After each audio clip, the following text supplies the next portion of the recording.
বাংলাদেশের বিপক্ষে দ্বিতীয় টেস্ট হেরে গেছে ওয়েস্ট ইন্ডিজ। সেই টেস্ট হারের পর আরও এক দুঃসংবাদ পেল দলটি। বাংলাদেশের বিপক্ষে আক্রমণাত্মক আচরণ করার কারণে দলটির দুই ক্রিকেটারকে শাস্তি দিয়েছে আইসিসি। বাংলাদেশের বিপক্ষে আক্রমণাত্মক ছিলেন জেইডেন সিলস ও কেভিন সিনক্লেয়ার।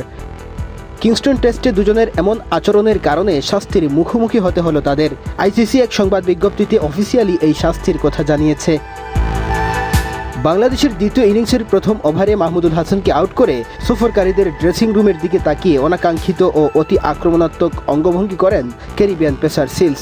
বদলি ফিল্ডার সিনক্লেয়ার মাঠের আম্পায়ারের নিষেধ সত্ত্বেও বাংলাদেশের ব্যাটসম্যানদের প্রতি আক্রমণাত্মক ভাষায় কথা বলেছেন। সাদমান ইসলাম ও মেহেদী হাসান মিরাজের জুটির সময় এবং লিটন দাস ক্রিজে আসার পর সিনক্লেয়ারের শরীর ভাষাও কোনো কারণ ছাড়াই আক্রমণাত্মক ছিল। আর এতেই আইসিসির শাস্তির আওতায় আসতে যাচ্ছেন তারা। আইসিসির আচরণবিধি ভাঙ্গার দায়ে গতকাল ম্যাচ ফির 25% অর্থ জরিমানা করা হয়েছে সিলসকে। তার নামের পাশে একটি ডিমেরিট পয়েন্টও যোগ করা হয়েছে। মূল একাদশে না থাকা সত্ত্বেও সিনক্লেয়ারকে ম্যাচ ফির 15% অর্থ জরিমানা করা হয়েছে।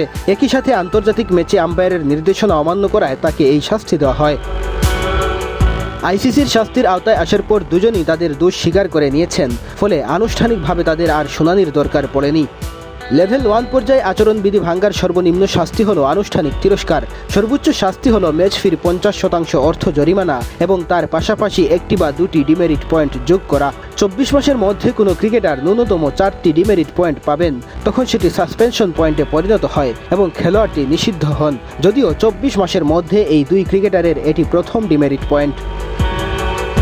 কিংস্টন টেস্টে বাংলাদেশের প্রথম ইনিংসে দারুণ বোলিং করেন সিলস। 15 ওভার 5 বলে 10টি মেইডেন সহ মাত্র 5 রানে নেন 4 উইকেট। বাংলাদেশের দ্বিতীয় ইনিংসে 13 ওভারে 46 রানে নিয়েছিলেন আরও একটি উইকেট। সদ্য সমাপ্ত সিরিজের প্রথম টেস্টে বড় জয় পায় স্বাগতিক ওয়েস্ট ইন্ডিজ, কিন্তু দ্বিতীয় টেস্টে দারুণভাবে ঘুরে দাঁড়ায় মেহেদী হাসান মিরাজের দল। ফলে পরাজয় দিয়ে বছর শেষ করতে হচ্ছে ক্যারিবিয়ানদের। মেহেদী হাসান তালহা, বাংলাদেশ প্রতিদিন।